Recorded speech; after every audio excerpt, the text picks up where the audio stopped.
So ang first game na is Converge Fiber Xers versus Northport Batang Pierre. So gumawa na nga ako ng isang list na tawag ko is Alliance list kung sino ang tingin ko mananalo sa PBA games.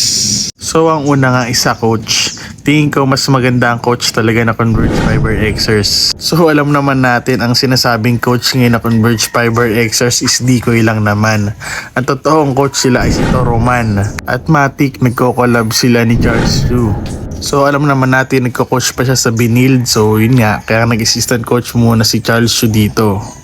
So sa bench naman guys, tingin ko mas deep ang bench ng Northport Batang Pierre. Isipin mo, meron silang Fran Yu sa first 5, tapos mga sub niya si Evanelli, pati si Gio Halalon, di ba? Tapos palitan pa si Will Navarro, pati si Arven Tolentino, di ba? Sobrang solid nun. Tapos meron pa silang si Cade Flores na nasa bench niyo kasi may import.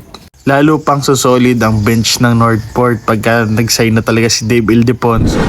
So sa first 5 naman is mas gusto ko ang first 5 ng Northport Batang Pierre, pero konti lang. Pagka siguro nandiyan na si Justin Baltasar, mas pipili ko na yung Converge. So sa import naman is para sa akin mas magaling yung import ng Converge.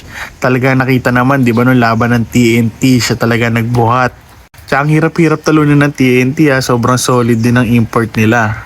So sa chemistry naman is Converge din para sa akin. Sobrang ganda ng chemistry nila na siguro nahalatahan na talaga nagtanking sila last year para lang kay Justin Baltasar.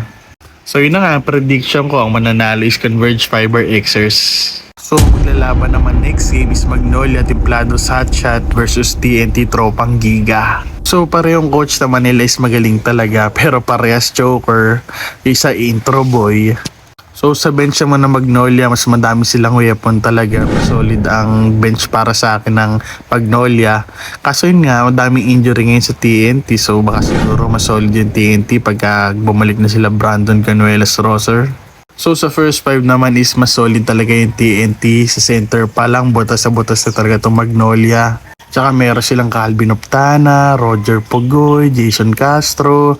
Meron silang bagong Rey ng Patak. Sa import, Matic, Ronde Hollis Jefferson, kahit si Glenn Robinson Jr. sa Magnolia, para sa akin is may experience talaga sa PBA itong si Ronde Hollis Jefferson So sa chemistry lang medyo ako nahirapan kasi parehong magaling talaga itong kuponan na to. Pero para sa akin, dahil nga nag-champion na itong TNT na kasama si Ronde Hollis Jefferson, is pwedeng manalo. My prediction is TNT ang mananalo guys.